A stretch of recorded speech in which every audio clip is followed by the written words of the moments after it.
This week is Thanksgiving, so this episode is about gratitude.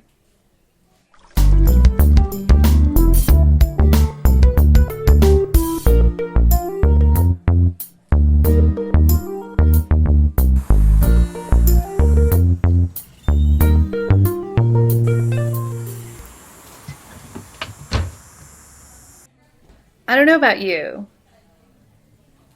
but I am a little exhausted and a little overwhelmed by the events of the past several days.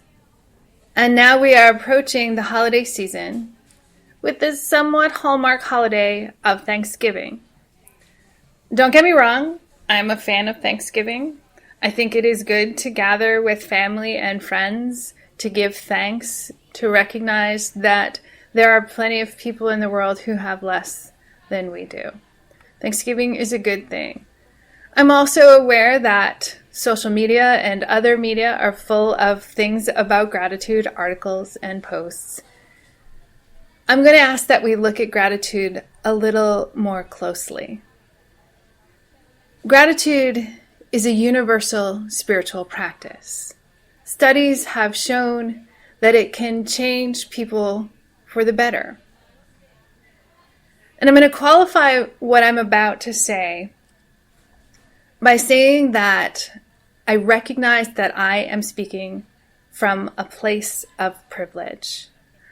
I do not intend to say to anyone who is seeking justice, seeking safety, to only pay attention to gratitude.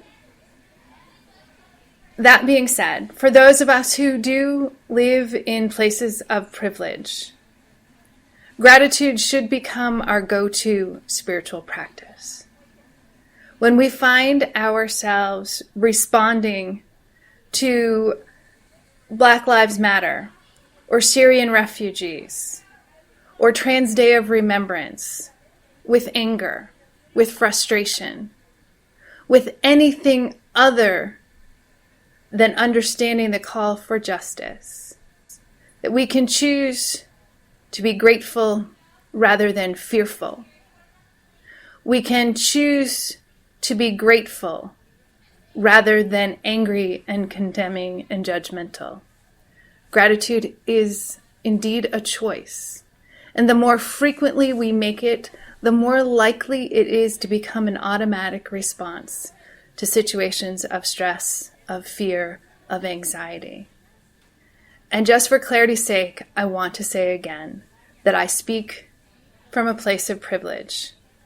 And I am speaking primarily to those who share a similar place of privilege. I do not intend to dismiss anybody's pain or struggle by saying just be grateful. In fact, I'm saying completely the opposite.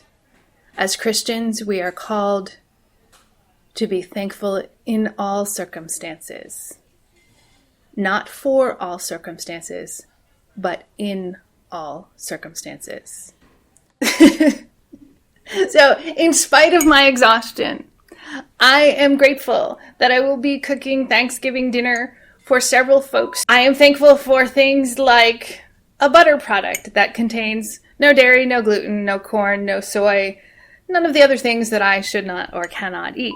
I am grateful that I live in safe housing, that I can make chocolate pecan pie that doesn't have grain or dairy in it, for the fact that it is winter. I know I'm one of the few people in Minnesota who feels that way, but for laughter, for friends, for silly Facebook videos that make me laugh until I cry. I am grateful for more things than I can list. I have much to be grateful for, and I share my gratitude with and for you. Thank you for watching.